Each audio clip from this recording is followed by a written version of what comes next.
Call to order the meeting of the Board of Zoning Appeals for Oconee County for February 28th, 2022. We have a little bit of a change to the agenda tonight. I'd like to ask the board for a motion, and I'll just make the motion myself. I move to amend the agenda to add a discussion item considering and voting on supplementing prior minutes. Could I have a second, please? Second. Discussion, this is a need to amend the minutes from November 30th. It's to make sure that we include all of the material submitted to the board. 2 pages were left out by a clerical error. Mr. Secretary, is there anything more to say about that? I think you said it exactly correctly.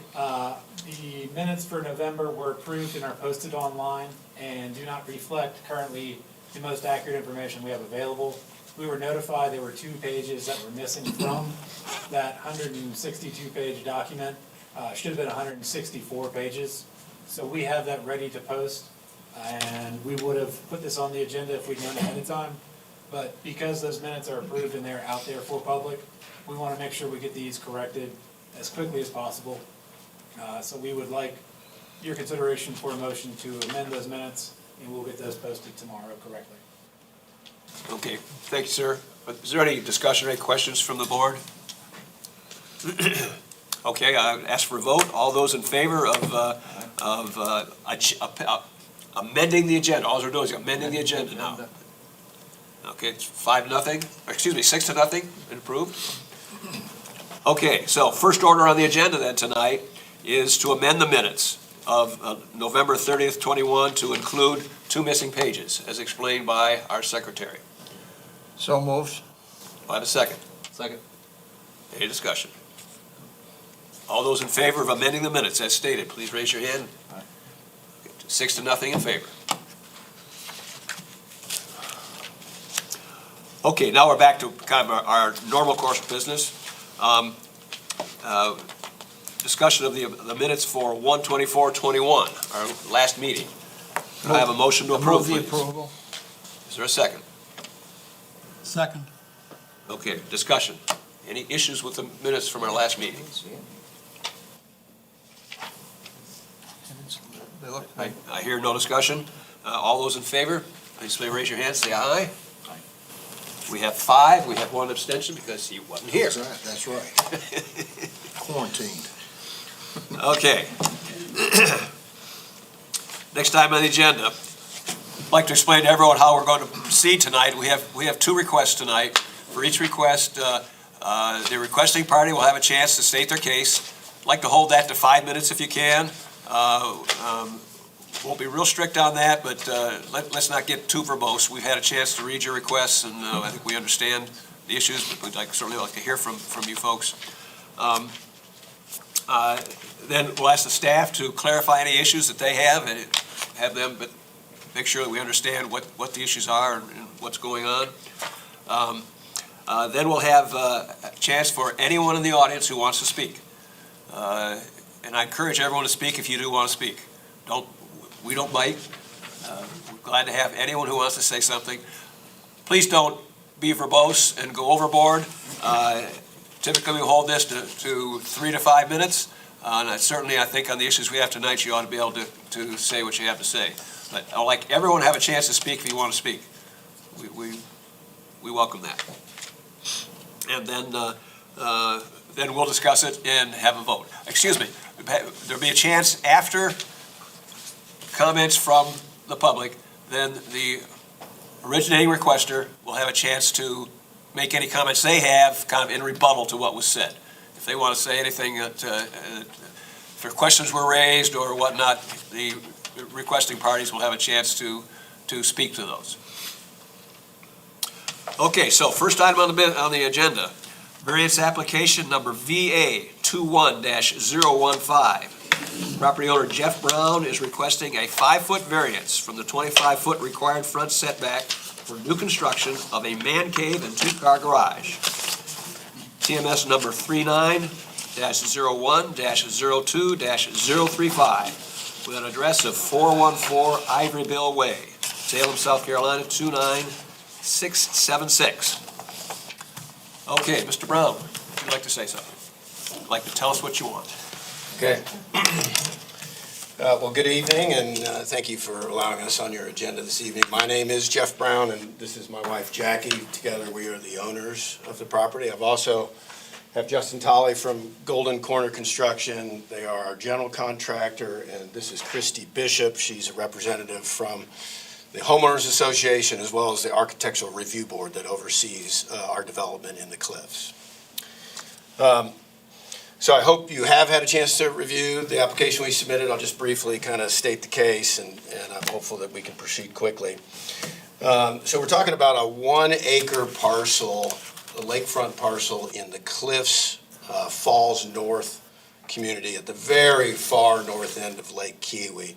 It's a very unique parcel, surrounded on 3 sides by lakefront, so it's a peninsula, and only accessible by land from the south border, okay? And we've got some images that we can show you here in a second. It was originally the structure, we bought an existing home. The structure was originally built by Bergeron Builders in 2002. It is, as I mentioned, subject to all of the Cliffs Homeowners Association rules and regulations, subject to all the Architectural Review Board. And we're looking to do a remodel and an addition. The house, as I said, is over 20 years old. Quite a bit of the structure itself is pretty dated. There's some water damage.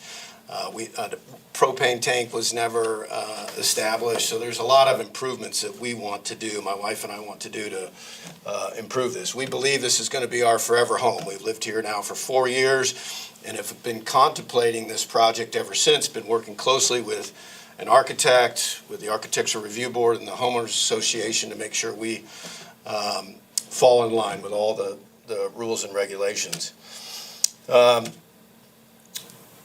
We selected Golden Corner as our general contractor in really the summer of last year, and have made the final adjustments to that, and came to the county at the end of November, early December to pull our permits and begin the project. And we were quite surprised to learn that there was a 25-foot front setback on this property, and no documentation that we had received when we purchased it, when we went through working with the Homeowners Association, working with our architect. We never saw any reference to a 25-foot front setback along this southern property line. I don't know. So the way that this image is oriented, north would be to the left, east would be to the top of that image. So we're talking about the far right-hand side. That long line is the southern property line there. And as you can see in the lower right-hand corner where the driveway is, that's where the driveway meets a private road inside of the Cliffs. In fact, I think the county would designate this as a private driveway, if I'm reading the ordinances correctly, that serves 3 dwellings, that kind of thing. So I don't believe that there is, it's not a county-owned and maintained roadway. It's more of it's up to the property owners to maintain it, but the county, of course, has its right-of-way. So I think the issue that we are having is this private road hits our property line perpendicularly. And again, in the documents that we've seen, the original plat, the documents that we received as when we were purchasing the documents show a 25-foot radius where that private driveway meets our property line.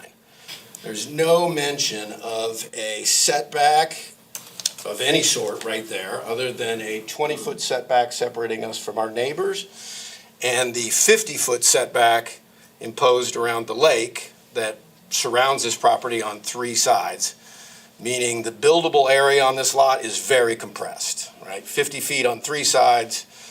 What we thought was 20-foot setback on the southern property line. so that's kind of the issue. We did go through the original plat from 1999. I don't know if, are we able to bring up well, there's a, I don't know if you can see that image. That gives you an aerial view of what we're looking at. So again, in that case, north is facing up. So we're talking about that long straight line to the bottom of that image. Are we able to go up one more? There we go. So there's this is how this section of the cliffs was originally plotted out. And we're talking about this, right, exactly right there. So you can kind of see where that private roadway comes across two parcels.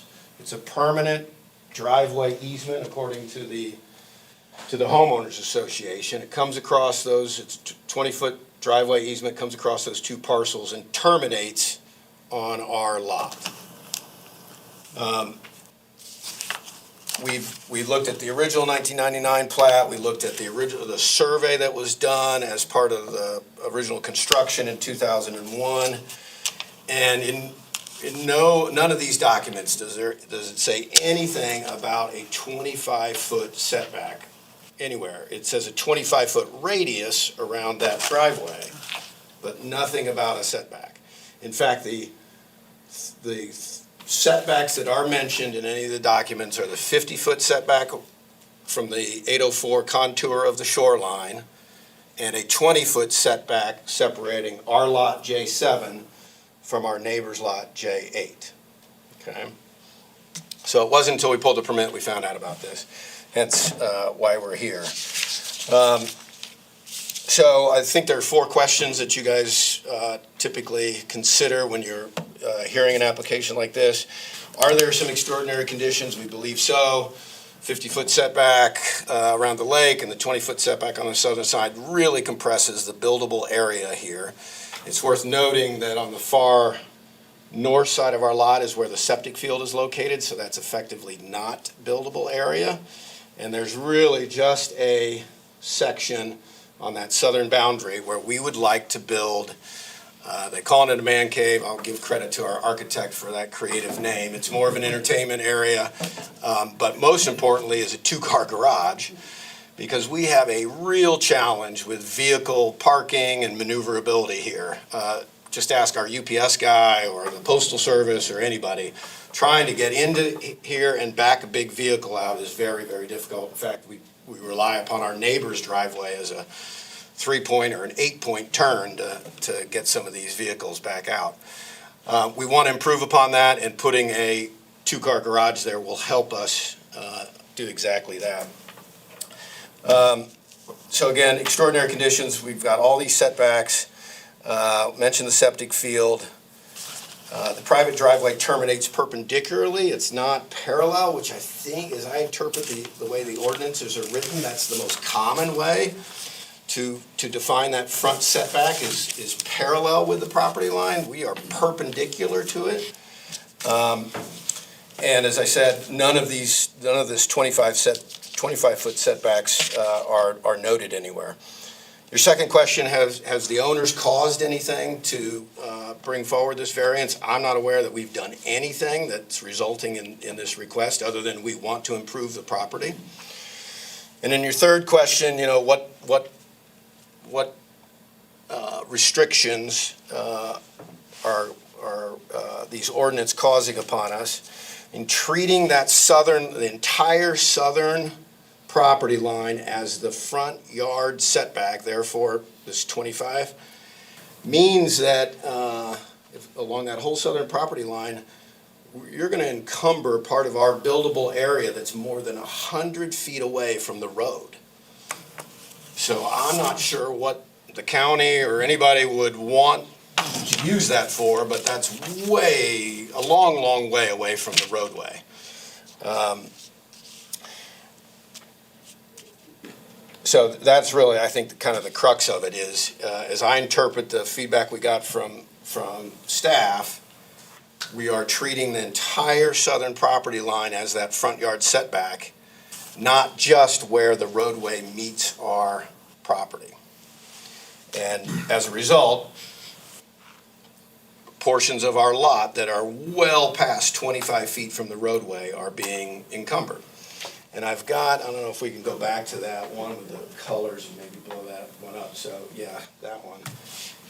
If you're able to see this, the green box is trying to designate the 20-foot setback from the southern lot line that is typical of the side setbacks. It would be 20 feet on the other side for our neighbor. The blue box is trying to denote 25 feet from the nearest intersection of this private driveway. So whether it's a radius or not, that's what I would expect the county to consider the 25-foot setback. And it's that yellow box at the top that is the excess, that's well past 25 feet from the road, that is encumbering us on where we wanted to put our garage and this entertainment area. So it's that little long strip to the upper left and of that diagram. So will this variance diminish the character of the district? I can't think of it. We've been thinking about this now for several months. I can't think of anything that approving this variance is going to cause any kind of detriment to our community. In fact, it's on the contrary. I think the biggest thing we're going to do is solve some of these parking and vehicle maneuverability issues for postal workers and perhaps Oconee County public safety officials that need to come by from time to time, and others, the owners, our guests, vendors who come through. They need to be able to move these cars around. I also think that it's obviously going to improve the property value, and that results in revenue to the county. I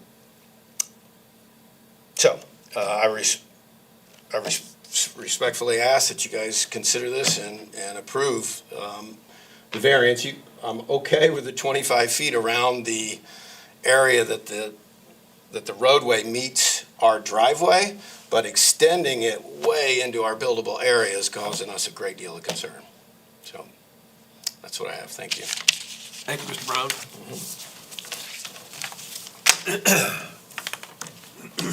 Okay, we'll hear some citizen comments now. I have a list here. Christy Bishop. Yes, ma'am. Why don't you come up and stay? At least stay what you wanted to say. Oh, I didn't come to say anything. You're on the list.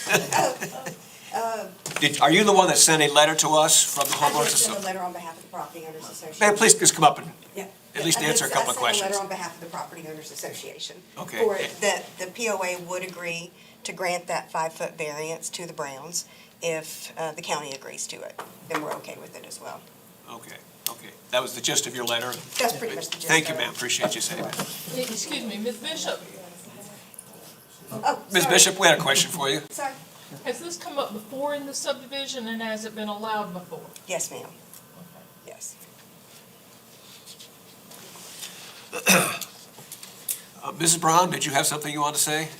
I do not, other than that we have a major parking issue, and I think getting emergency vehicles back there for even our elderly neighbors would be very helpful, and that's what we're trying to accomplish.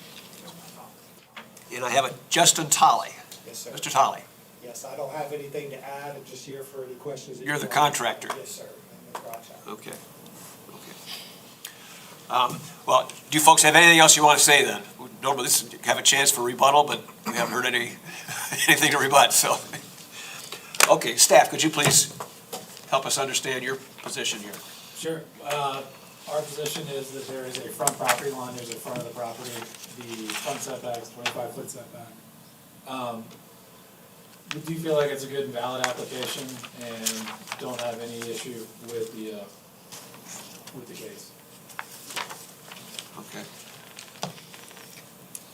Does the board have any questions of anyone? Anyone, board have any questions that you want to ask the Browns or anyone? James, just one question. When I look at the diagram here, does the existing house actually encroach into that area? No. From- That is their, Okay. the building that's in that yellow block Yep. is not what's there right now, that is what they are proposing. Is that, the house is? Oh. No. I think it was the garage. I think you're correct, James. It's previous, so it's It's not part of this case. It was built before the ordinance. But there is a section of the house that is within the 25 feet from I the believe it's the- cul-de-sac, I believe. Sometimes. So I don't believe that's the case. The existing structure is not within the 25-foot front setback that the county has.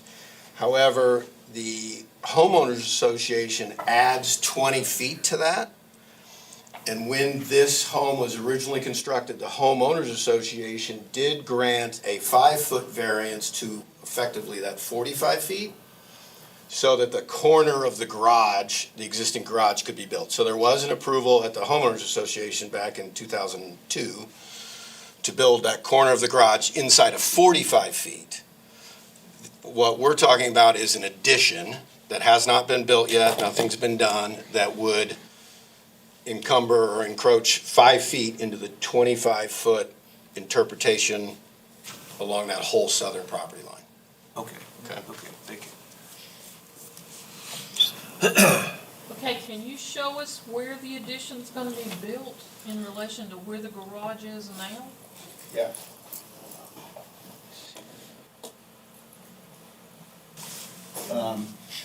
So, this structure this way is the existing home.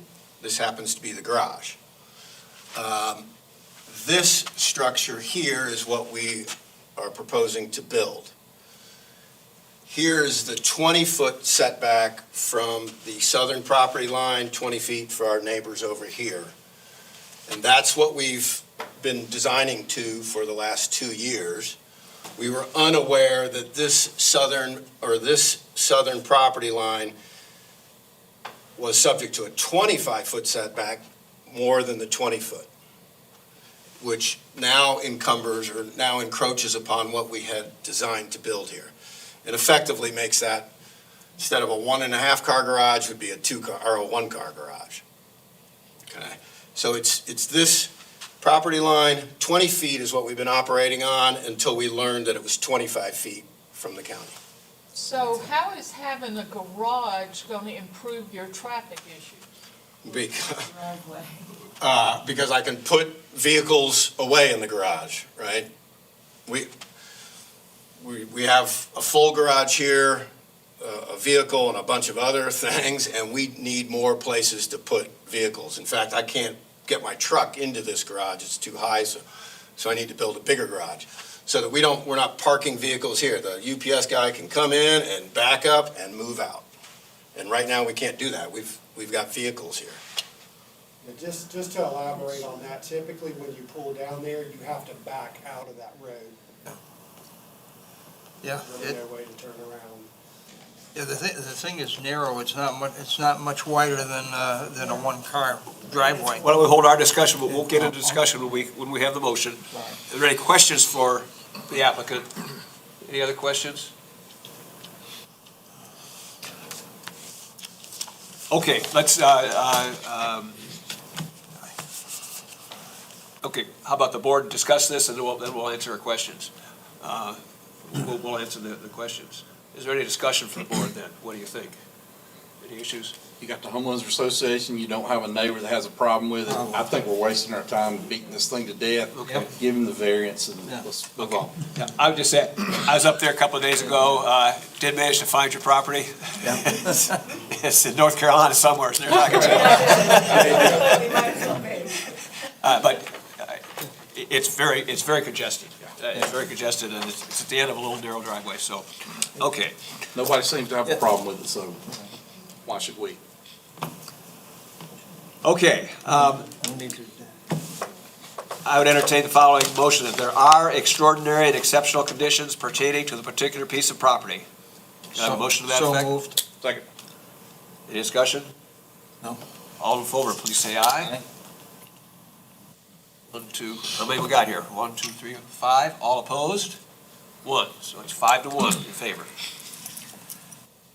These conditions do not generally apply to other property in the vicinity. Can I have a motion, please? So moved. Second. Any discussion? All those in favor, aye, please say your hand. All those opposed? We have an abstention? An abstention. Okay, we have 5-0 approved. Because of these conditions, the application of this chapter to the particular piece of property would effectively prohibit or unreasonably restrict the utilization of the property. So Have a moved. Motion, please. Second. Who was the motion, I'm sorry? The motion is, because of these Who was conditions. Who made the motion, I'm sorry. Thank you, sir. Mr. Egar, I'll second. have a second? Any discussion? To me, this is the crux of the whole thing. I think it would unreasonably restrict their use of the property, and I agree after going up and looking at it. And nobody's got a problem with it. nobody has a problem. That's right. So, all those in favor, please say aye. Raise your hand. We have 5. One Is abstention. there anyone opposed? We have an abstention, 5-0. The authorization of variance will not be of substantial detriment to adjacent uses or the public good, and the character of the district will not be harmed by the granting of the above variance. So moved. Second. Is there any discussion? All those in favor, please say aye. Aye. We have 5. Any opposed? 5-0. Based on the evidence presented to the board, do I hear a motion that the proposed variance be approved? So moved. Second. Any discussion? All those in favor, please say aye. 5 approved. Anyone opposed? We have 1 abstention. Okay, that settles it. It's approved. Variance is approved. You'll get a letter from from our secretary confirming that. Thank you, folks. Appreciate you coming. Next item on the agenda, special exception application number SE 22-001. If you folks want to stay, you're welcome to. You won't offend anyone if you need to leave. It's not like Jocassee Lake Tours, Kay Wade is requesting an addition to a board order dated July 30th, 2018 for a non-residential parking area for Jocassee Lake Tour guests. TMS number 038-00-01-005. A non-addressed parcel with the closest address of 112 Francis Falls Drive, Salem, South Carolina, 29676. Okay. Ms. Wade, would you like to state your request, please? Maybe Mel come up, sir. Please, yes, it's quite all right. Please state your names when you come up, please. Support staff. So, my name is Kay Wade. This is my husband, Brooks Wade. And thank you, gentlemen and ladies, for taking the time to hear our request for a variance change this evening. I want to tell you a little bit about Jocassee Lake Tours and what we do. We are entering our 12th season as an enterprise. Our mission in what we do is to introduce people to the wonders of Lake Jocassee and the Jocassee Gorges.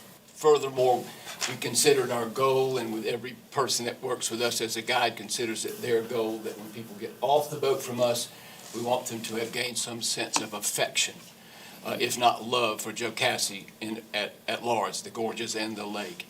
For a very simple conservation reason, we clearly understand that people love a place, take care of a place. And it is our goal to make sure that the community that comes to our door will be the people who will support the protection of that place 50 years from now, 100 years from now. We are a very focused, mission-oriented business that what we do. And furthermore, I want to tell you a little bit about the park, Devil's Fork State Park, because it is unique in so many ways. First of all, it is the busiest inland state park in South Carolina, with the least amount of parking of any of the major parks, coastal or inland, in South Carolina. One entrance, one way in, one way out, very limited parking. The fact that it has limited parking is a plus, that we all encourage the park to keep it like that, because if you spent time on Jocassee, imagine what it would be like if it was wildly busy like other lakes in our area, and it is not. And if it ever was any different than it is now, then it would lose charm, the joy, the sense of wildness that people come there for. So we think the setup with regard to the parking is about right for the park, but there's a significant commercial enterprise that, in general, that functions through that lake. Many companies, rental companies with up to 20 boats. That is unique in the state of South Carolina, that there's such a commercial focus on a state park area. So that makes shuttling that we are required to do, mandated to do by the state park, why they do it. There's simply not enough parking to handle the demand for the park. And because there is no desire by the park to increase parking, they are mandating us to figure out a way to get our customers in there. And this is a very expensive enterprise for us to shuttle people. We have to lease property. We do not charge for parking with us at all. We collect the funds for the park that they would normally collect in the park, anywhere from $5 to $8 a person. We collect and turn into the park on a weekly basis. So the funds that are generated by the ability of private companies to shuttle is significant to the budget of Devils Fork State Park. That they have access to funds they would never have without doing what they do. And we would not have a business without the ability to shuttle. So Kay's going to tell you a bit more about what we have in mind here. So we came before you in 2018. We had been using a private lot which happened to, as we learned, lay just within the Lake Overlay District. And this had been utilized as an empty field, or not utilized, but maintained as an empty field, and we were given permission from the property owners to be able to park cars there that we would then load into our cars and take into the park. So briefly, in 2000, there's a timeline here, but the park instituted a commercial vendor permitting, which then mandated commercial enterprises like ours to be able to have to shuttle guests into the park on weekends. That's the way that started.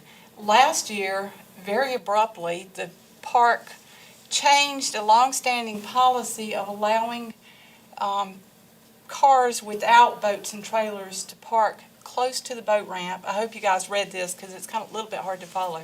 But for a long time, forever, cars that did not have boat trailers attached have been allowed to park in the boat parking area during the week when there's not as many boats on the lake. Which the park calls single car parking, so you don't have a trailer behind you.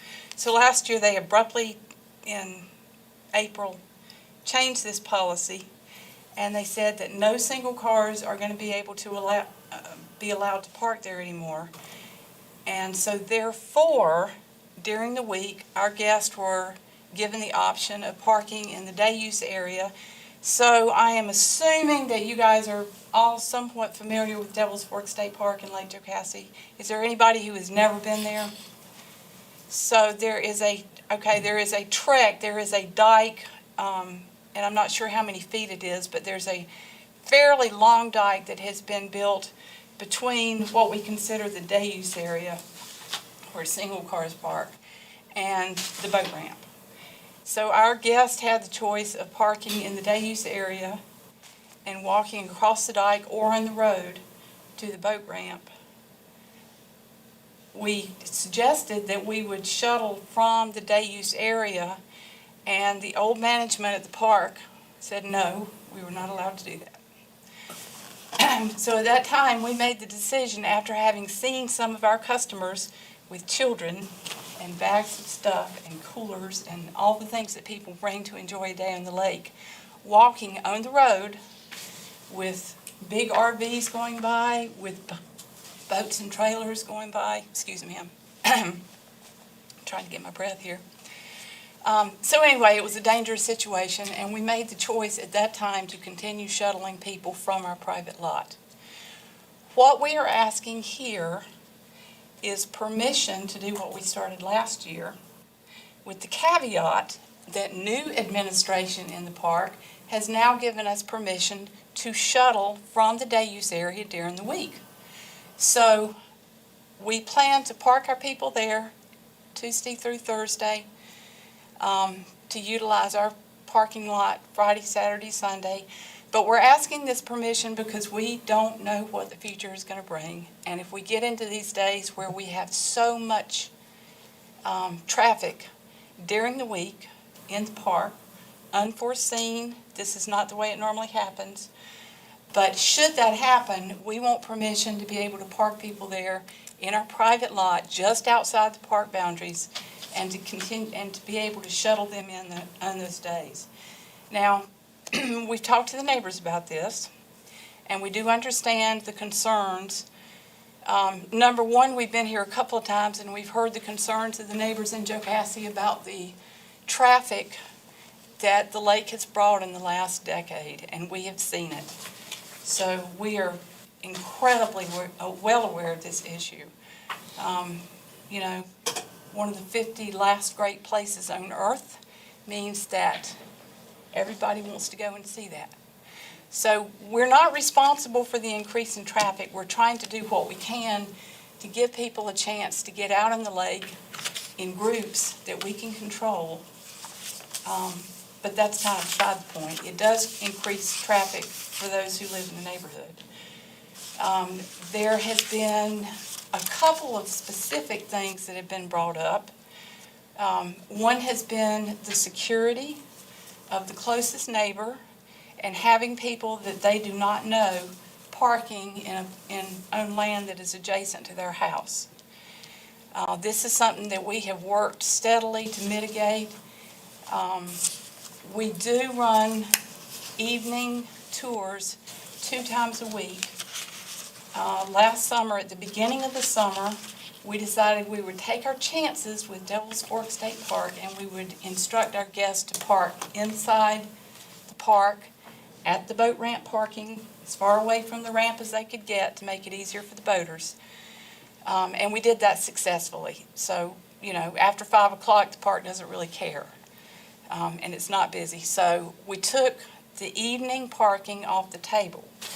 We do not leave people in that lot unattended. So when we have guests there, if we were to just pack up our stuff and go home, there could be people with flat tires, there could be people who've locked their keys out of the car, there could be people who, you know, have dead batteries. It would be totally irresponsible for us to just leave them there. So somebody within our crew is on hand until every car is out of that parking area. Which generally is by 6 o'clock in the afternoon because our last tour is over at 5:30. Correct. There was an issue brought up last summer because the park was doing some remodeling in their bathrooms as the busy season approached. They put some temporary toilets out in the parking lot. Without going into that, let me just say that we quickly contracted to rent 2 of our own porta toilets so that we could keep them clean and so that our guests would have a decent place to be able to go before and after the boat. So we wanted to control that. We did place these out of sight of the road, out of sight of the houses. We did the very best thing that we can to keep them accessible to the truck and still make them as unobstructive as possible. So we want to, if I may interrupt you just a bit, but if we want to continue that, because we're trying to be good citizens to the park system, water, sewage, was built in the 80s. The park opened in 1991, and it is considerably stressed. It's overused significantly. And by keeping 50 or 75 people a day's use of their facilities in the facilities that we rent, then we are being good citizens to the park. We are appreciated in that by park staff, I assure you. And it's an expense to us. It's $250 a month that we spend that we don't have to spend because we think it's the right thing to do. So beyond that, there was another question that has been brought up about the aesthetics of having a car parking lot there, which is the way this is perceived. Cars come and go. I get that. You know, I would have to think about that too if I were living there. But it's far enough away from the houses There are exactly 3 families, I think, 3 houses that are occupied on Francis Falls Road. So that is really who it impacts. And it is the case that, being aware of that, we have offered, and I think that you've got a copy of it somewhere, but we have offered to do some landscaping, pretty extensive landscaping actually, kind of along that property line, just to hide the look of the cars there. And we think that even though that's not our land, we have got the agreement of the property owner to do that. That might be something that will benefit them in the future, but it will further delineate the property line. We have in the past had people see a big sign that said $5 and think that they could pull into our lot and park for $5. And if you don't speak English, this is something that is a little bit hard to get across to people, that that sign does not mean this lot. So that is no longer an issue. That sign has come down, and I don't think that'll be an issue this summer. So that is kind of all I've got, except I didn't ask them to come speak just because of present circumstances. But I did put out a call to not to different customers, I just kind of a blanket call to customers, and I said, if you have ever benefited from this, if you don't mind just sending in a letter. So I've got, I don't know, I doubt you guys had time to read these. We have those. We have those. We've read those. Yes, they came up pretty much over the weekend, and so I'm sorry that you didn't get much time. But there's a lot of people in here who cite seniors, elderly, handicapped, children, and are so appreciative of this service that we just take them that few hundred yards from one spot to another and get them safely into the park. And safely is our optimum word there. That is why we are so focused on getting this passed, because the safety of all these people that take advantage of this, we think kind of overrides some of these other concerns. You got anything to add? The original variance is, if I'm reading it correctly, is Saturday, Sunday, and holidays that we were permitted in 2018. So we're asking to expand that to satisfy the park's new requirements, which is for us to shuttle Friday through Monday and 2 weeks around the 4th of July. And then asking for the ability to use the parking lot on weekdays if the park gets into a circumstance where they're going to come to our door and say, we need you to park here because the park's getting full on Tuesdays or Wednesdays. That has not been the case yet, but it has been the case. But for 11 years, 12 years now, we've watched the park get busier every year. So we don't go in blind. We are aware that they may come and knock on our door. So it's why we're extending our request to you beyond what the park is insisting on us, because things can change even mid-season, and we don't want to be caught with the inability to address a park's concern when they have it. And our clientele is primarily, our demographic is primarily on the older side. In the summer, it's families. And the ability to shuttle them is just essential, just manually, physically essential. We do tell our guests that it's the shortest shuttle they'll ever have, because the blessing of this property is bordered at Devil's Fork State Park. And basically, in 2 minutes, by the time they get in the car, they're out of the car, and the whole experience is kind of a pleasant one for most everybody. So, thank you for considering. Thank you for hearing us out. I appreciate it. Who has questions? Sure, yes, sir. Just to clarify, is the parking area, is it just grass or is it gravel? It's grass. So it is just grass? Yes, sir.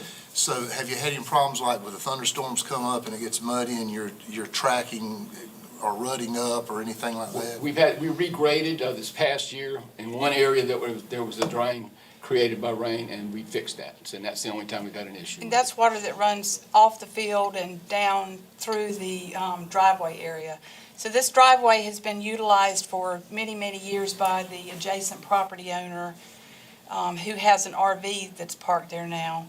And we've been asked to keep that driveway open so they have easy access to it. And then we've been asked to close it so people aren't coming in and going over to the other house. And then we've been asked to, so we do the best we can with that. Pretty much we keep it, when we're not on the site, which we are a lot, we just keep that cabled off. But the grass does a great job of taking care of that. I've been very pleasantly surprised about that. But there is, and you can see it on this, I can't really see it. But there is one, as you get over, when we come in, as you get over to the place where people make the turn to go up into the grassy field, there is one place that has been, over time, the dirt has gotten more bare there. And that is something, when we do vacate this, this place eventually, you know, it'll take us to go in there with grass seed and straw and irrigation and get that back up to So speed. no real erosion problems or anybody, any neighbors or anything having any erosion on No, their sir. property? Not at all. That does, that, where we operate from does not affect any other piece of property. And the small bit of erosion that you asked me about has been addressed. Thank you. Mr. Chairman, Surely. you had mentioned that there's other businesses that use the lake and probably looking for places to park their customers, like rental boats and other things. Yes, sir. What are these other businesses doing to handle this kind of a Well, situation? the that they largest must incur business on the from? lake is Joe Cassie Outdoor Center. They rent 20-something plus boats and have a big physical presence, 14 acres. As you approach the park on the right, with that business has been there for way before our time here.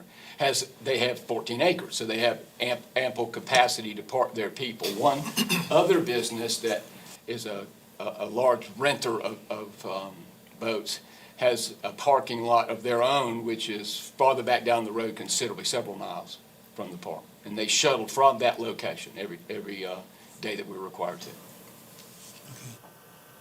So I guess the point is, an option for you would be to find some other property to put a shuttle lot on. It would, sir. It's outside the. It would, Could you sir. help with that? I understand you don't want to do that. I understand you don't want to do that, sir. I got that. And wanting to do it and being able to do it is two things, because Joe Cassie Lake Road, I haven't seen a piece of property go up for sale there since the time we've lived there. Understand, I wasn't, But yes, sir, you're Yeah, correct. that would be. and That just would for be my helpful. clarification, you're really looking between this request and the request from before, you're looking to be allowed to park cars there 7 days a week. I understand you're going to need it all the time, Right. but low-use times, you won't need it. Under, If need But be. you want to be able, on an if needed, you want to be able to basis, park yeah. cars there 7 days a week, all year long. yeah, we do not run No, tours sir. on Absolutely Monday not. for certain. If the requirement is 7 months out of the year, the rest of the year, there's no concern with the park, we don't have to shuttle. And there also is not enough customers to worry about in the cold weather months. But I would suggest you may decide at some time in the future to run tours on Mondays. Correct, but, Do you want to restrict yourself today to not on Mondays? no, sir, no, Okay, sir, we would. just trying to make clear here what we're, But we also want to make clear that we have no plans to have to do a day, Monday through Thursday use of that property unless the park tells us that they need our help. Otherwise, Friday through Monday and 2 weeks around 4th of July is our plan for the foreseeable future. And we don't intend to operate other days unless the park knocks on our door. okay. Any other questions of the Wades right now? They'll have a chance to speak again, but thank you, folks. Yes, sir. Appreciate it. Mr. Secretary, do you have any comments? I guess just a clarification, this does not affect the previous order. So the Saturday, Sunday holiday is not an item up for discussion tonight. That has not Right. expired and is not up for debate. So really what you're talking about, it sounds like from their request, is the addition of Friday and Monday and 2 weeks around 4th of July, as well as 7 months out of the year. Is that accurate? Yes, 7 sir. months? You know, what is that from and to? April through October. Well, as I understand it, that's when they typically would use it right now. Correct. I mean, 10 years from now, if they want to do it in November because we got good weather, Then they need to come back for another variance. okay, well, that's my question. Do we want, So I was getting at that point so that we could say, I think that's what the limit of this request is, and you can go through your discussion and come to anything in between there to all or nothing, for y'all's perspective. So whatever y'all come out with. This is commercial inside the overlay, so it is requiring a special exception. special exception? Yes, understand that. Okay, we have some people requested to talk. Sherry Cobb.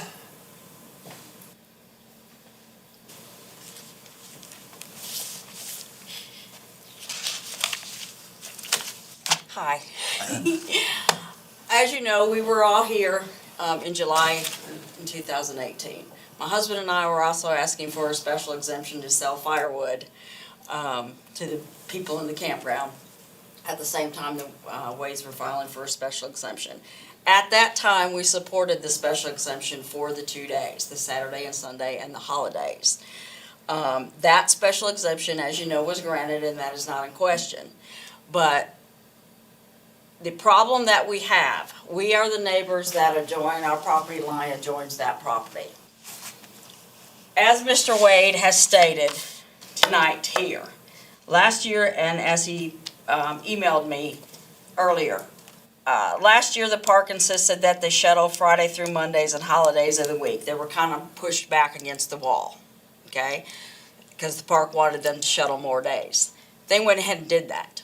So they violated the terms of the original special exemption. They did not come back and ask for a new special exemption until I pushed the issue.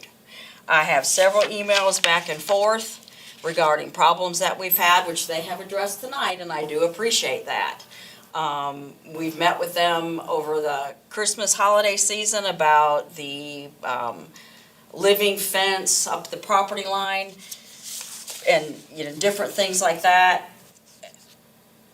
Our whole concern is the fact that how can we, as neighbors, trust that they will follow if it is granted because they didn't follow the regulations the first time. They have stressed in several emails and tonight how they want to be good neighbors, they want to be good citizens, support the park. But to me, a good neighbor would go to another neighbor and say, hey, we have this problem. The park has pushed us back against the wall in this position. How do you guys feel about it? That never happened.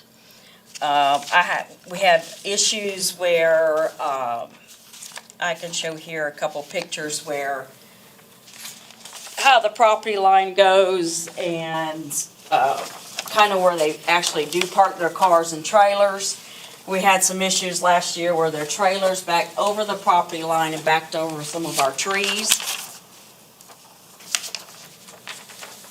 They were very responsive in that, as far as offering to, if there was damage to the tree, to replace the trees or whatever needed being. But here's a picture I actually took today.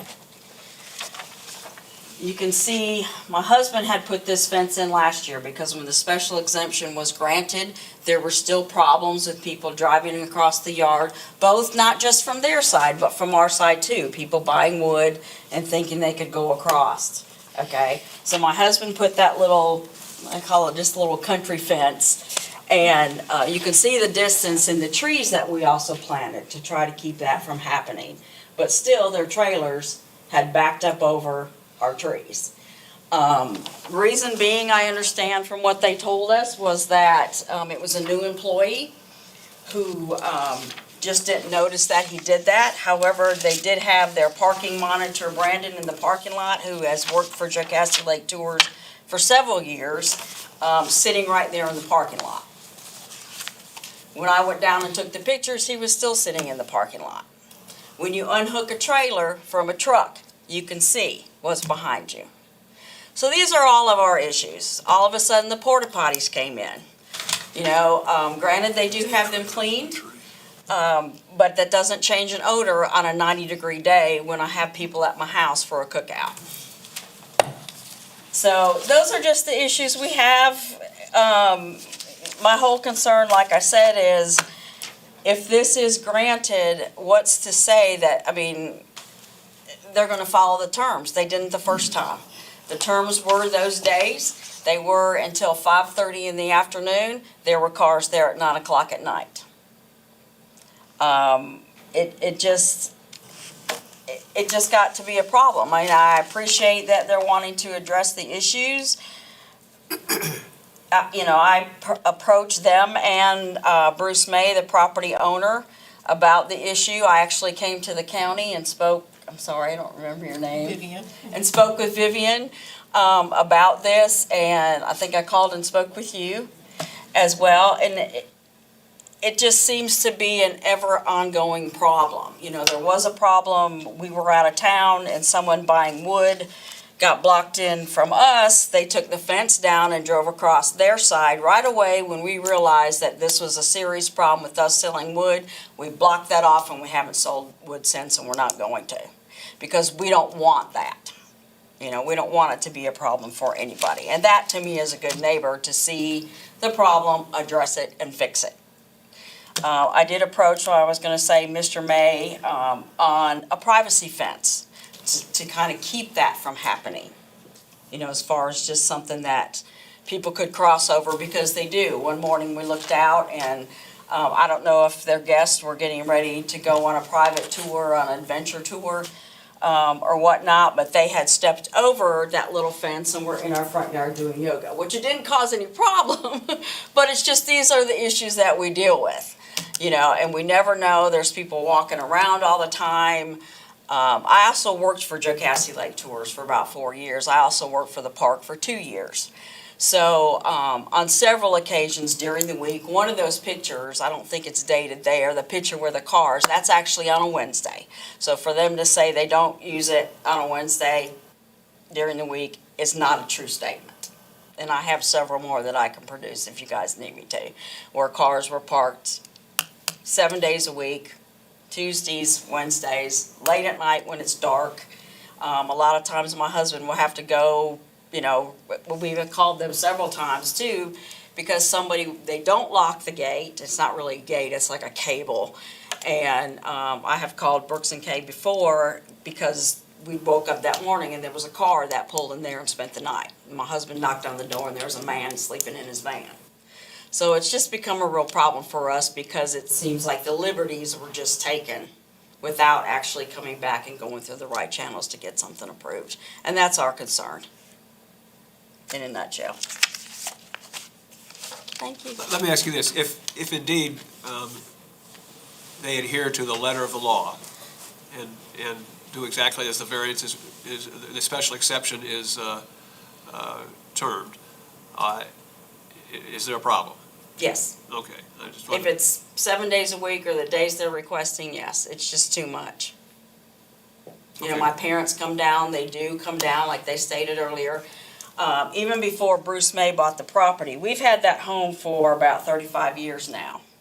And my husband and I, or my dad, or somebody has even maintained the grass and everything for free. Never said anything, it's just what we want to do, because the property does adjoin ours. And when we are making ours look nice, we want that to look nice as well. So we've done it for years. And it just, with people walking around and us trying to have our privacy, my parents are in their they're 86 years old. They do come up that drive. Now, we can have them come another way, and we'll be more than happy. We've already mapped it out how they wouldn't even have to use that drive if that's been a problem, but it's never been a problem. There again, as being a good neighbor, every time my parents are coming in town to visit, we go and tell them, my parents are coming in today, so expect them to be driving in. We don't just have people drive up the driveway at their own will and cross that property or anything like that without letting them know. So there's been, there's been some pretty serious issues for us. You're no longer selling wood? No, we are not. So we have that blocked off and coned off, and you can't even get in there anymore. Any questions for Ms. Cobb? Thank you, appreciate it. Debbie Sewell.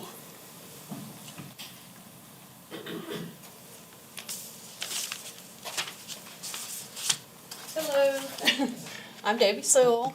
I just want to say, I'm a native of Oconee County, as some of you know, and I'm an advocate for conservation and preservation of our natural resources, our forests, and agricultural area.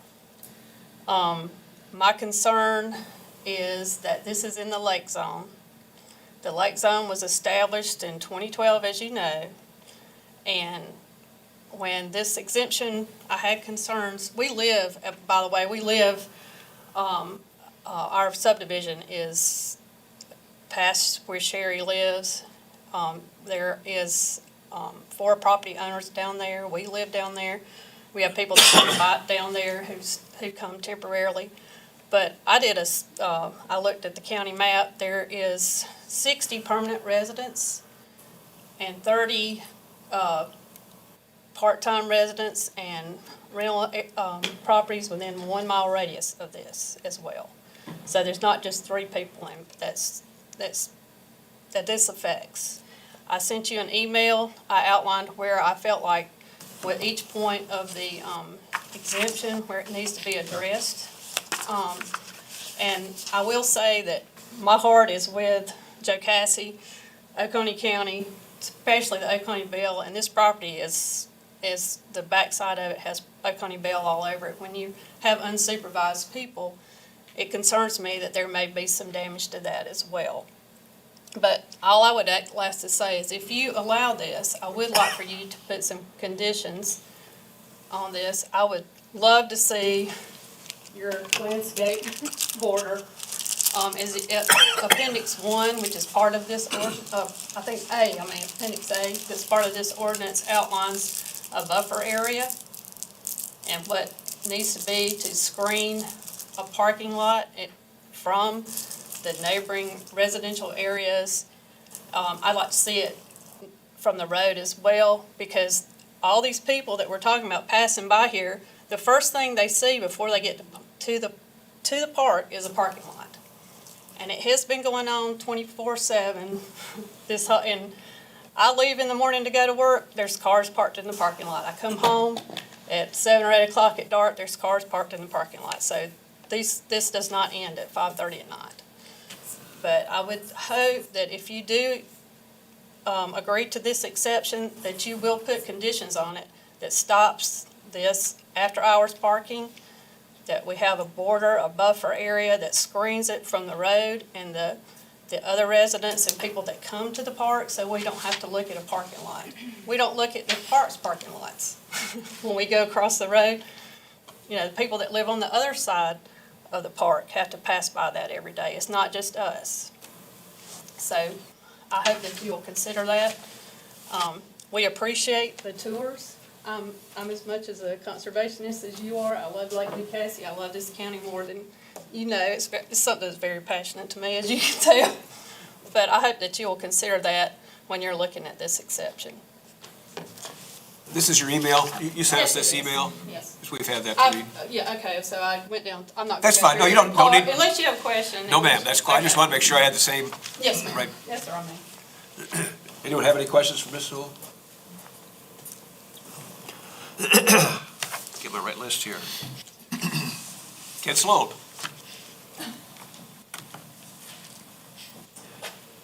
Good evening, ladies and gentlemen. I am Ken Sloan, the President and CEO of the Visit Oconee Tourism Bureau for this county that we established in 2007. Prior to that, I was the owner of the Jocassee Outdoor Center, which Brooks mentioned previously. When I started that business, there was no issues with parking at Devil's Forge State Park at that time. By the time I sold it in 2009, we were experiencing problems primarily on Saturdays. Personally, we never experienced at that time more than 30 or 40 cars getting backed up on a Saturday or a Sunday. But that equates to about 420 cars a year. And it doesn't really matter how many or how few there were. It's not fun driving from Atlanta and Charlotte, pulling a boat and having your kids in the back seat and showing up at a lake and getting turned away and telling you can't play on the lake that day. However, that became progressively worse.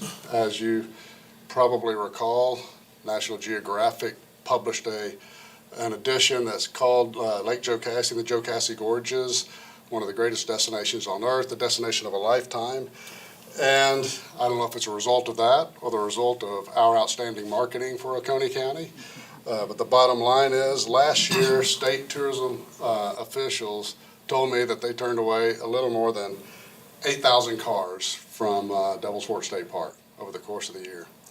That's about 500 cars per weekend, families coming from not just Charlotte and Atlanta, but from Florida, from North Carolina. They're coming from all over the nation just to get a glimpse or to play on one of the most pristine lakes in the universe. And so it's not pleasant to be a state park guard at the gate turning away 8,000 vehicles a year and telling them they can't play on the lake that day. So I felt it was part of our responsibility to come up with a plan to try to mitigate this, because it gets worse as we learned through our research with the Clemson Parks and Recreation and Tourism Department, who helped us do a study. And what we discovered were several items, some of which were, when this first became an issue, the parks, as they were turning people around, were suggesting that these families go a few miles up the road to Falls Creek Landing on Lake Keowee, which worked well for about a year, but then the Sheriff's Department informed us that that landing was overwhelmed as well, and they needed to find other areas to send them to. That evolved into no landings on Lake Keowee, had availability on Saturdays, primarily on Sundays as well. Not just in Oconee, but in Pickens County and their county parks and state parks. No landing on Lake Keowee this past year had any parking availability after 9 o'clock on Lake Keowee, much less Lake Jocassee. Then as a result of that, you have non-boaters trying to get in. It doesn't matter whether you have a boat or not. If it's full, it's full.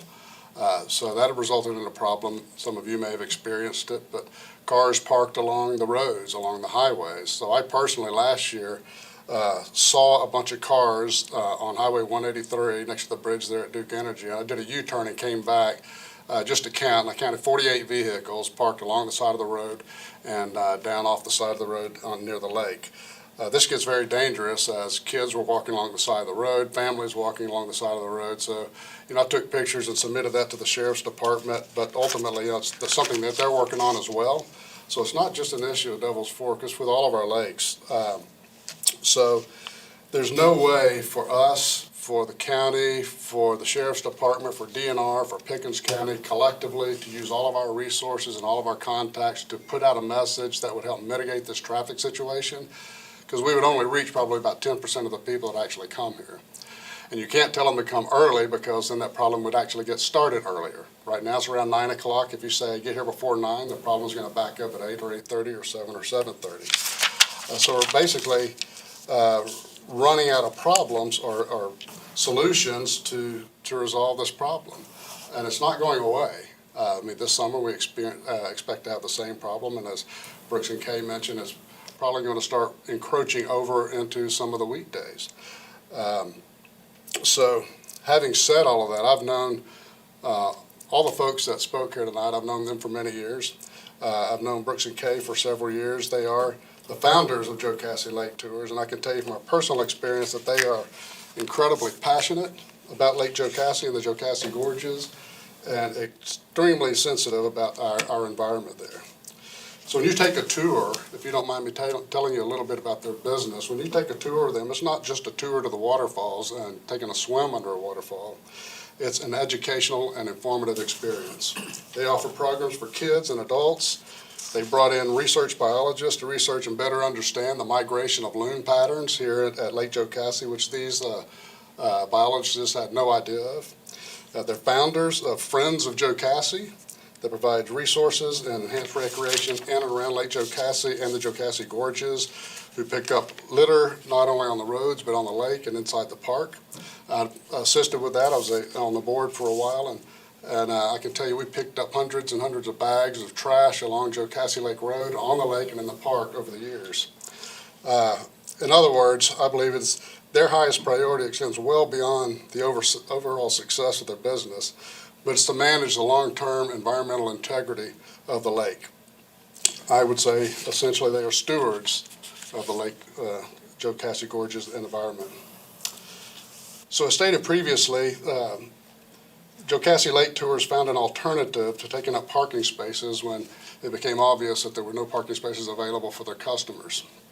They worked with the park to find solutions. They worked with Bruce May, as his name was mentioned earlier, and they came up with a solution that allowed them to use this property or lease this property from the Mays, and their customers would essentially not go into the park, not take up spaces, and to my experience and my knowledge, there's typically no more than 5 or 6 cars on a day, maybe up to 8 or 10 cars on one day. But those are 8 or 10 people who would get to see the lake who otherwise would not. So that's very important. When you think about that, that actually equates to anywhere from 80 to 100 families a year get to experience Lake Jocassee because of the negotiations they had with the Mays to be able to use this alternative parking space. So closing up, Jocassee Lake Tours, as I said, I've known them for a long time. They have a proven history of being dedicated to maintaining the integrity of Lake Jocassee and the surrounding environment. They offer world-class educational tours for adults and children. They're great partners with the state park and the park rangers who operate the park. They've been in operation for over 11 years, and they've been using this property without incident for 4 years. They're some of the founders of the Friends of Lake Jocassee and are well regarded by environmentalists and research scientists for their continued commitment to keeping Jocassee clean, pristine, and most importantly, accessible. So on their behalf, on behalf of Jocassee Lake Tours and as a representative of the Oconee County Tourism Department, I sincerely hope that you'll make a decision to allow them to continue to use this parking as needed beyond the scope of their current agreement and onto the weekdays as they requested. Any questions of Mr. Sloan? Thank you. Anyone else have anything to say? Well, if you ever want a chance to say whatever they'd like to say, don't have to be signed up. Okay. Lost my list here. May I address a couple of things? Yes, ma'am. I was just going to say, would you like to Yeah. respond to the comments that have been made so Sure. far? Yeah, there's a couple of things that were said that kind of concern me a little bit. The biggest is that the issue of having people wandering around the lot, that is our crew. We do park trailers, boat trailers. Jocassee Lake Road is steep and narrow and curvy, and anything that we can do to prevent having cars and trucks having to be carrying boats and trailers back and forth, we try to do that. We try to eliminate that as much as possible. So we do park some of our trailers in that lot while the boats are out.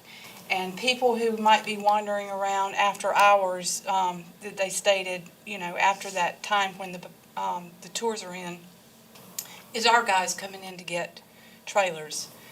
And that's the biggest thing. I mean, the issue of having a boat trailer backed over somebody's property was actually, upon closer examination, kind of like the wheels were still on Bruce's property and the back of the trailer was that far off the ground, but that was, did back over the neighboring property and did knock down one of their little trees that we had to go and stand back up and offer to replace. I think that's the biggest thing. Debbie had mentioned that there were people there at all times. We do shuttle hikers to the Foothills Trail. And we do, when we do that, on the days that we do shuttle hikers, mainly during the spring and the fall, we ask that they be there early enough so that we can get the boat up to remote areas like Toxaway or Horse Pasture, and then be back with the boat in time for a shuttle. So there might be occasions when people are parked there a little bit earlier. But the late people, that is our own crew. And like I stated before, we don't leave that lot unattended when we have guests that have cars in there. So I just wanted to clarify that. Tell us what your business hours are. Well, it is a tour business, so we run tours from 10 o'clock in the morning till 2 o'clock in the afternoon, and again from 2:30 to 5:30. We also run 2 times a week. We run sunset tours in which we have people park in the park. We don't want them on that lot past that last time of 5:30 when they're coming in. So on Saturdays in July, for instance, we will have people start showing up at 9 o'clock in the morning for a 10 o'clock tour, an hour early. We ask them to show up an hour early because of the lines that can be 2 miles down the road by 10 o'clock in the morning. Yeah, 45 minutes. 45 minutes. Anyway, people start showing up an hour early. Some people show up an hour and a half early. So we, at least somebody in our business, is always there an hour and a half early because of some people getting there so early in the day. Now, we have a cable across there. We're capable of locking it. when we leave at night and open again in the morning, and we do that sometimes, we're not religious enough about it, but it's a simple enough amelioration to solve. We can lock the gate when we're not there. I've just got to say, forgive me, but porta potties don't stink.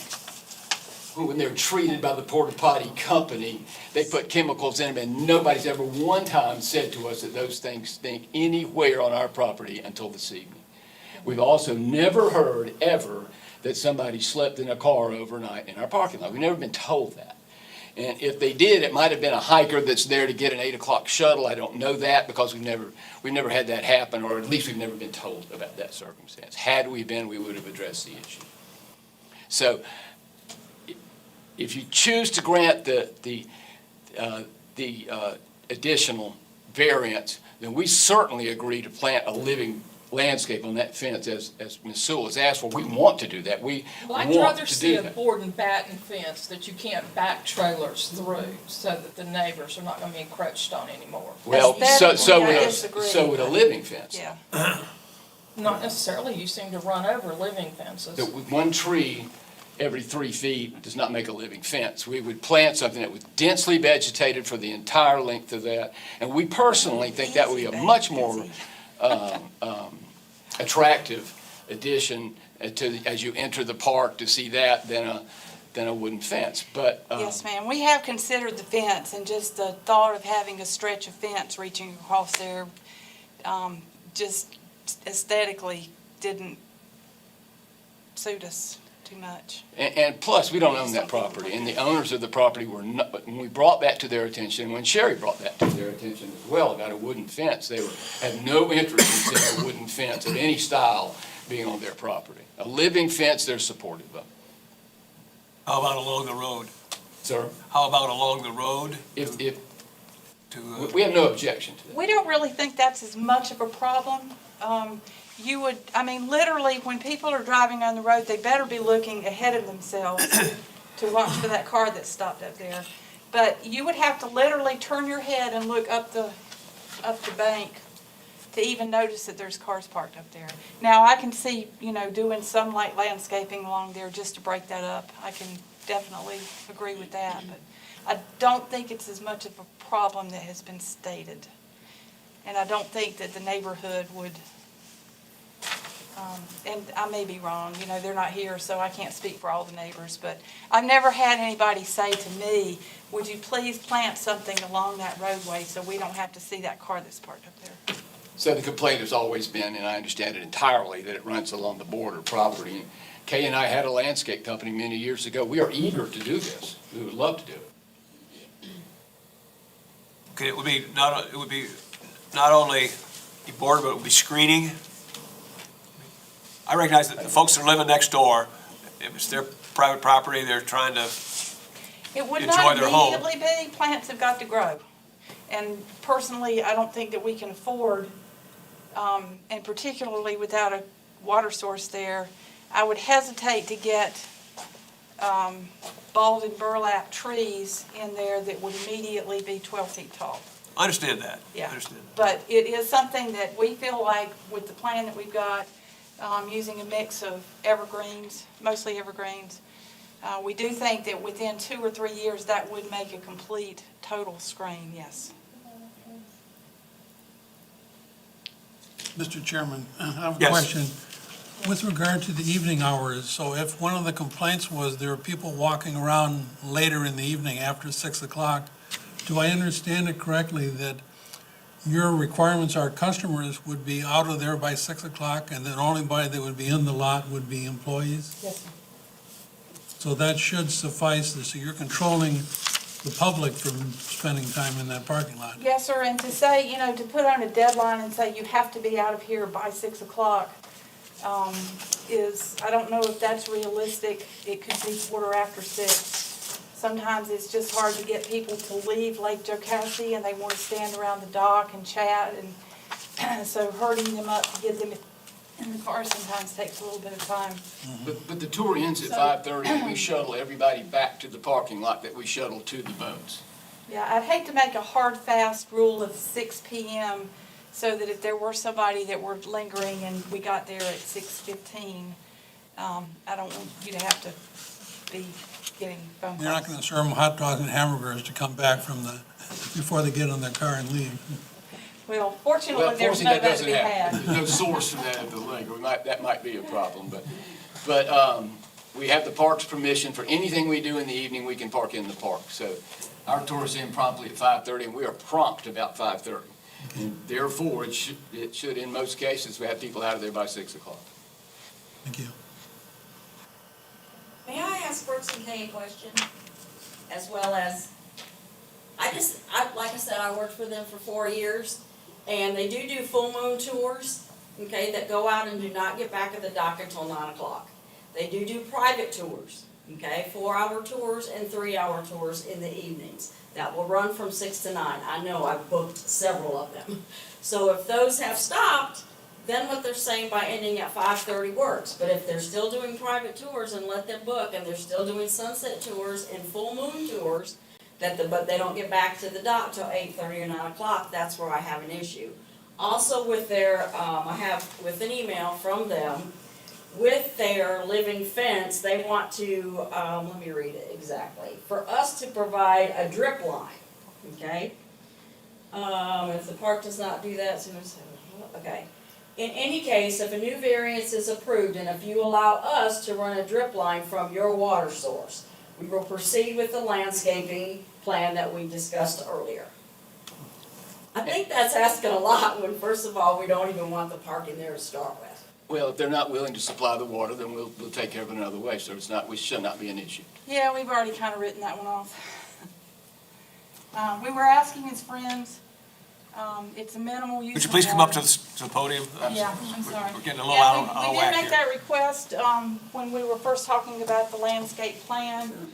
And because it is going to be a fairly good outlay of money to put those plants in, we're looking at 3, 7, 15-gallon plants, which are not cheap. And we wanted to give them the best possible advantage. But we had already kind of figured out that that wasn't going to work with the neighbors, so anyway, we'll just get a tank of some kind and water on our own. But we do run full moon tours, we do run sunset tours, and we do run private tours occasionally. So I think I had already addressed that when I told you that since the beginning of last summer, we were asking all of those late evening guests to park in the park, in the boat ramp parking up at the top towards the Oconee Bell Trail where they wouldn't impact the boaters. And that was approved by the park, or not approved by the old management, but at least they never said anything, which was good. So your request is only to allow tours that end at 5:30? Yes. Your request is not to include allowing people to park for evening tours of some kind? That is correct, because that does seem to be to have an impact on the neighbors. How early are you gonna start? So we do start early. But you If just said we're 10 shuttling o'clock was your people- tour time, so. Yeah, is if it we're 10 shuttling o'clock? people, we request that they be ready to go at 8 o'clock. So you're wanting it from 8 to 5:30, or 8 to 6 o'clock, or 8 to 7 o'clock? So we are wanting it from a reasonable hour for people to be able to make an 8 o'clock shuttle until a reasonable hour for them to be able to get off of a boat at 5:30. No, ma'am, I'm gonna know, is it 8 o'clock to 6 o'clock? Is 8 it o'clock. 5:30 to 6 o'clock? So let's say 7 a.m. till 6:30 p.m. Thank you. Okay. And the only reason we're stretching that is because we do shuttle work for hikers, and sometimes they start earlier than our tours, so we extend that a bit to be able to accommodate them. But again, old management at the park was a little bit trickier to work with, and they didn't say yes very much. New management is being incredibly agreeable to a lot of things, and even with the shuttles, we think that we're going to be able to work out parking those people in a different area and then being shuttled over to where they need to be, which would be within the park.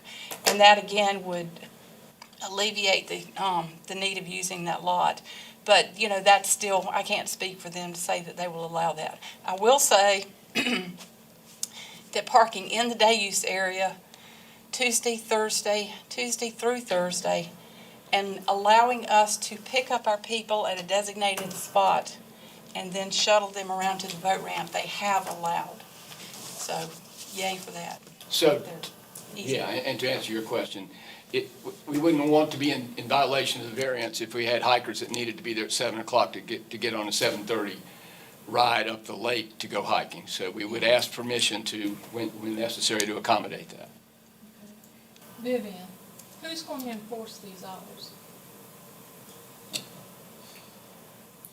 It would be self-reported if there was a violation. We don't have the resources So to. Ms. Cobb's gonna be dialing your number every 3 days? Well, we certainly hope not. But that's what I'm asking. Who has the authority to enforce what we're doing? So code enforcement has the authority to enforce it, and then we have the authority to enforce it as far as we can tell them that they're in violation. And if they're in violation, is there a fine? There is not that I'm aware of. If there are more than 3 violations, can you shut them down? You can put conditions on anything that you grant. Okay. Okay, any other questions of the Wades? Thank you, folks. Thank you. Thank you. I'm a little bit remiss here. I meant to mention that we do have a number of emails. There was a considerably long email from Ms. Sewell, I believe, and we have that on the record, and you spoke. I also have an email from someone who has not spoken, from Mr. Joe Beckert. I called today and asked the board to kindly hold firm to persistent attempts to turn their lot into a commercial property in our neighborhood. I'm against the expansion to daily use for this property. Weekends are bad enough. This is a residential lot and not a commercial parking lot. The neighbors' privacy on a daily basis is being impacted by noise, traffic, and security. It would be better to have them park outside of the Devil's Fork boundary or on Stake Park property. Thank you, Mr. Joe Beckert. And we also received a large number of emails, I guess from Joe Cassidy Lake Tours, emails in support of the operation. I guess I would note that these emails, I think, were uniformly from folks outside of even Oconee County, or outside of the area, not the immediate neighbors. There were a number of local residents. There was, I don't know which one, I don't know how recently you've looked, but there were some from Salem and some from just Okay. over the lines and Dickens. But the large number of them were for folks outside of the Outside of immediate the area. Cassie Lake Road, yes. So.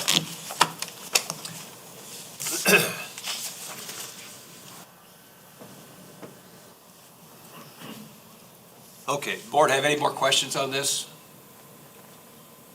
Any questions? Okay.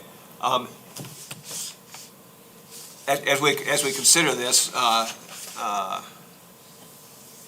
guess, to me, the key consideration is this area, do we really want to hold to the letter of the law on the lake overlay, or is this the right place for an exception?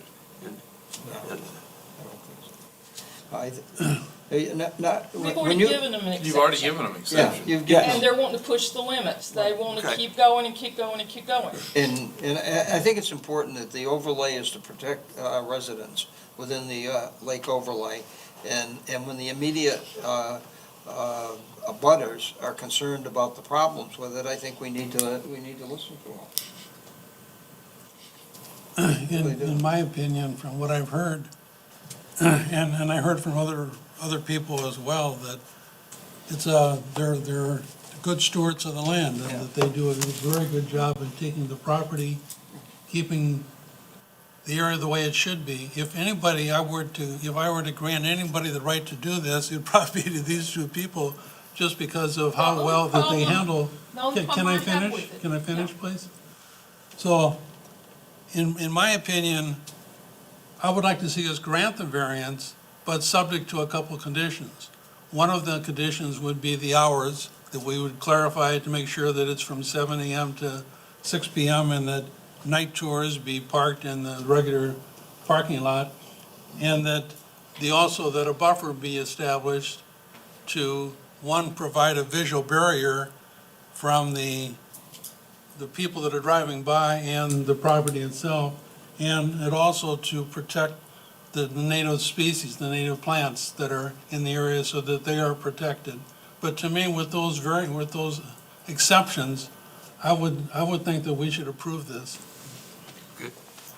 Okay, it's like everything else. The more you use it, the quicker you wear it out.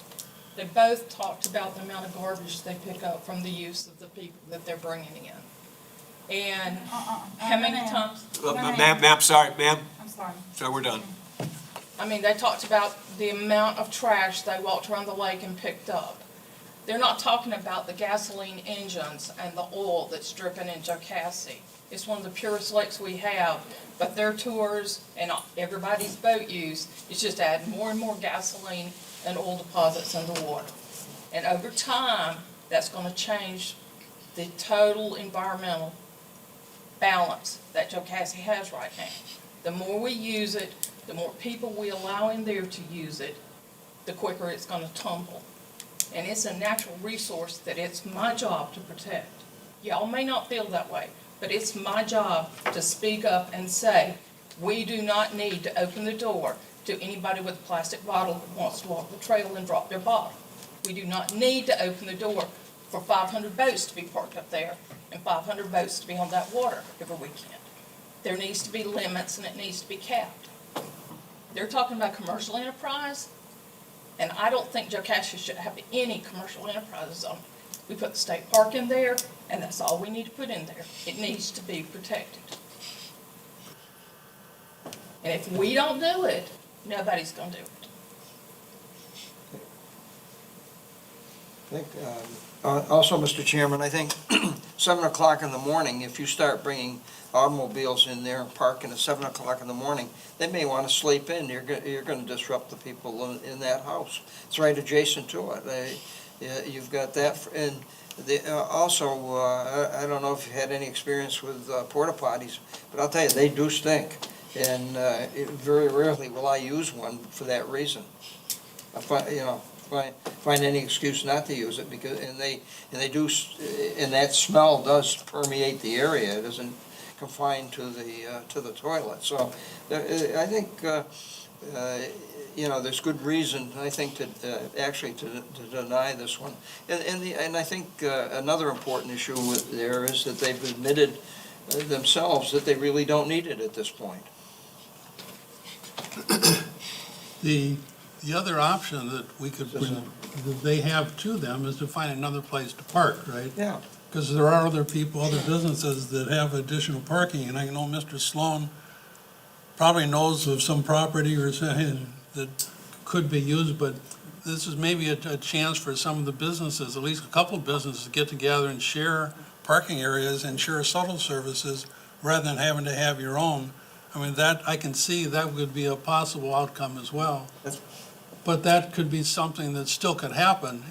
Even if we approve this, eventually this parking lot's gonna get full, and then they need more space. I mean, as Mr. Sloan stated, there's only so much space and so much space that people could be on the lake and parked around the lake.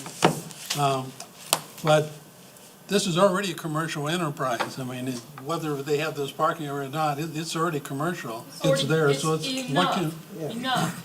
what can, It needs to be slowed down, it needs to be stopped. could we just have one conversation? No. Go ahead. Okay, how about we consider our questions? As I understand, we can either approve or disapprove this. If we do approve it, we can lay some conditions on it. Bill was laying out some conditions. We can lay out conditions if we want to. If we feel it's a right to approve it, at the end, we'll make sure we get the right conditions on there, if in general we're going to approve it. Does that make sense, guys? Okay. How about we go through the questions and we can have more discussion in each questions. So our first question, this request is in accordance with the comprehensive plan and consistent with the spirit, purposes, and the intent and specific requirements of this chapter, to include the definition and intent of the district in which the special exception is being requested. I have a motion, please. So moved in the affirmative. Is there a second? I'll second. Okay, discussion. This really talks about the comprehensive plan, and the comprehensive plan, in my mind, does encourage free access to the resources of the county. Well, it's in our documentation where 2018 the variance was approved. So that's kind of already been established. But it doesn't mean we have to give them more. That wasn't the question. Okay. So does it meet it? It does. Okay, any other discussion? Okay, we have a motion in the affirmative. All in favor, please say aye. Aye. Okay, we have 1, 2, 3, 4, 5 ayes. We have 6 ayes, 6-0. Approve the question. The request is in the best interest of the county, the convenience of the community, and the public welfare. Could I have a motion, please? So moved in the affirmative. Second? Second. Discussion. Well, I think that's the whole, where the pinnacle hits. We've heard from the commercial part of it, that also carries with that a benefit to the county, as already been mentioned, about bringing other people into the rest of the county. And I guess the knowledge that y'all are, like you said, giving out to other people that are coming in to see the environment and the beautiful place that we live. That's good, but at the same time, we do have people that are being impacted.